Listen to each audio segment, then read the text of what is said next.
Two to the one, from the one to the three. I like good pussy and I like good trees. Smoke so much weed you wouldn't believe. And I get more ass than a toilet seat. Three to the one, from the one to the three. I met a bad bitch last night in the D. Let me tell you how I made her leave with me. Conversation and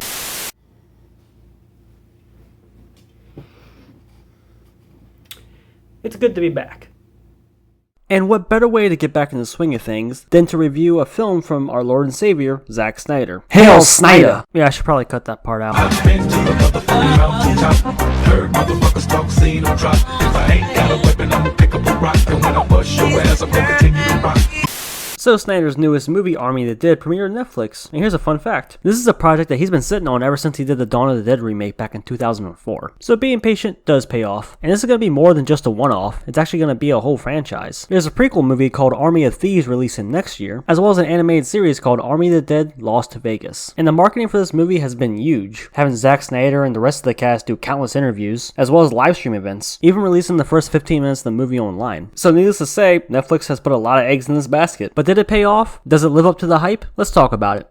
So the idea of Army It Did is pretty simple. Las Vegas had a zombie outbreak, so the city was evacuated and quarantined off, trapping the zombies inside. And a casino owner approaches Batista and wants him to break into a vault that's inside a casino on the Strip and to steal $200 million before the government nukes the city. So he puts together a team and that's what they do. It's a pretty simple setup. It's a zombie movie mixed with a heist movie. But of course when they get into Las Vegas, things aren't as simple as they think. And there's a twist with the zombies. They're smarter, faster, and organized. They got their own zombie kingdom led by the alpha zombies. It's a really cool idea and premise, and puts an interesting twist on the zombie genre. So now it sounds really awesome, but how was the execution? I think it was okay. Now hold up, before you crucify me, let me explain. The movie overall is pretty entertaining, lots of really cool moments, but there are a few things holding it back from being great. But before I get into the negatives, let me first talk about the things that I liked.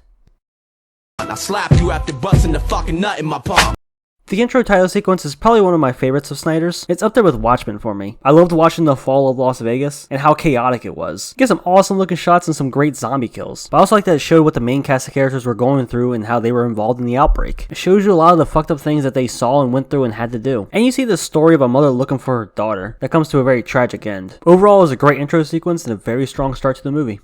I really liked seeing the zombie kingdom. It's a really cool idea and it's a nice twist on the zombie genre. You have the alpha zombies on top that are quicker, smarter, and organized that control everything. And you only get to be an alpha zombie if you are bitten by the original one, whose name is Zeus. And you also got the zombie queen who's looking like a snack, looking really scary. There's some really cool lore with the zombie kingdom and hopefully it gets explored more in the animated spin-off. Now the cast for the most part was fine, but the standout was definitely Batista. It's actually some of the best acting I've seen from him, showing that he's more than just a comedic action movie guy. So hats off to Batista, he really impressed me. And the other two standouts are Dieter and Vander. They make a great duo. I was worried when they first introduced Dieter because I thought he was going to be annoying, but no, I actually thought he was very entertaining. Him and Vander play off each other very well. And the rest of the cast was serviceable, but I only found these three actually memorable. I was also really impressed that Tig Notaro's character was actually filmed completely separate from the rest of the cast. Yeah, every single one of her scenes, she's actually digitally added in post. After Chris D'Elia was kicked off the project, she replaced him, and he filmed her scenes when the movie was done. That's really impressive because I didn't even notice. And there are scenes where she's interacting and talking to people. So when you factor that in, I think she did really well. Also, I was really surprised when I saw Juice from Sons of Anarchy. Last time I saw him, he was getting his asshole plundered by Marilyn Manson. Happy to see that at least one of them is doing well. I'm going to jail! And sprinkling throughout the whole movie are some great action set pieces. When the bullets start flying, the zombies start dropping, it's an absolute blast. Also, there's some fun banter and dialogue, and some little humorous moments between characters, but also the whole movie is kind of self-aware, which is what Snyder was going for. There have been so many zombie flicks that it's almost expected to be a little self-aware, but not to be a full-on parody. And there's some really cool and entertaining scenarios, like when they have to sneak silently through a horde of hibernating zombies, or when they have to find a way to trigger a bunch of booby traps to get to the safe. And when the action happens, it's fun.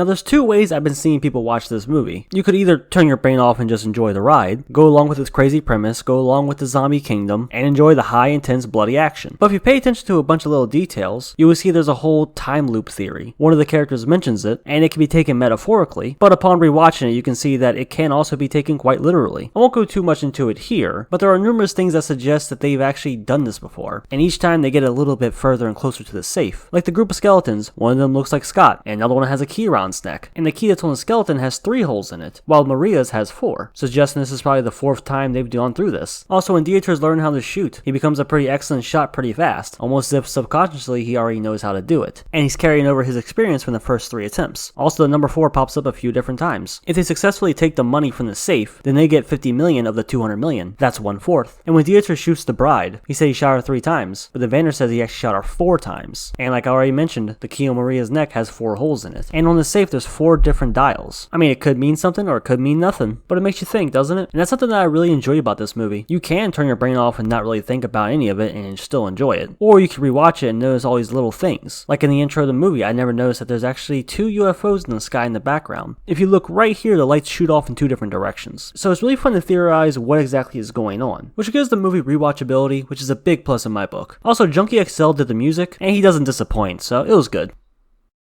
So as you can tell, there's quite a lot that I liked. There are only a few things holding it back from being great. So let's go ahead and talk about those things now. Come on and grab your children, look out for burning buildings!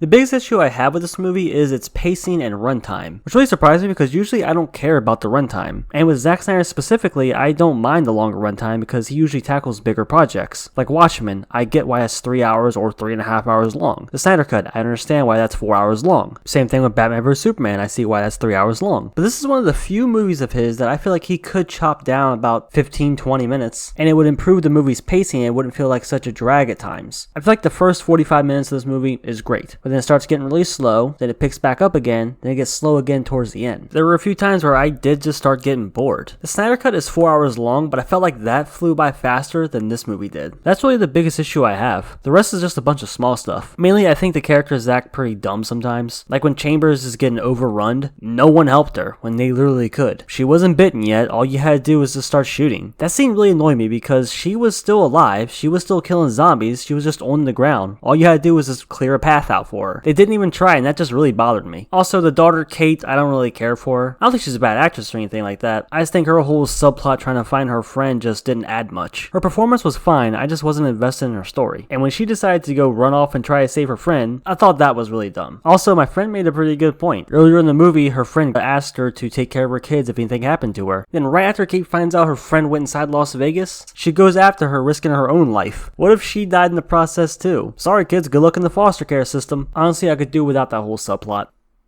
I was also a little underwhelmed and disappointed in the heist/safe cracking aspect of it. When they finally got to the safe, it didn't take them long to actually open it. I was just hoping to see Dieter work more with the safe and showing us the process of him cracking the safe. I thought that'd be really cool to see. And that's my thoughts on Zack Snyder's Army of the Dead. I'm really intrigued in this universe that he's building, with time loops and aliens and zombies. It's very interesting stuff, and hopefully it gets more fleshed out in the animated series and the potential sequel, because it's definitely left open for one. After I first watched it, I thought the movie was just okay, but upon rewatching it and seeing all these different theories and picking up all these little Easter eggs and clues, I'm definitely enjoying it much more. Now, I like this movie. I think it's okay. I don't think it's his best work, but it's definitely not his weakest. Was it overhyped? Yeah, but that's what marketing does, I guess. Despite the pacing issues, I was entertained. And upon rewatching it and noticing all the different little Easter eggs and hints and theories, it does make it more enjoyable. And not to mention there's some light social commentary that you can choose to ignore if you want to, but if you notice it, it's pretty cool. And the movie definitely subverted my expectations and ended up being quite different from what I was expecting. And of course that's the stuff like the time loop theory, aliens, the zombie kingdom, all really interesting stuff. And I think it's a really cool take on the genre. And I'm looking forward to seeing where he goes with this universe. And of course, as always, I asked you guys what you thought, and the majority said that it was amazing, followed by good, then great. I think it's okay. Really cool idea, really unique premise, with an okay execution, and I'm more so looking forward to where it goes from here. Like I said, it's not his weakest movie, but it's definitely not his strongest. So that's gonna do it for the video, guys. Hope you enjoyed. If you did, go and drop a like on it, and go ahead and leave a comment and let me know. What do you think of Zack Snyder's Army of the Dead? And what do you hope to see in the future Armyverse, I think people are calling it now. Thanks for watching. I'll catch you next time.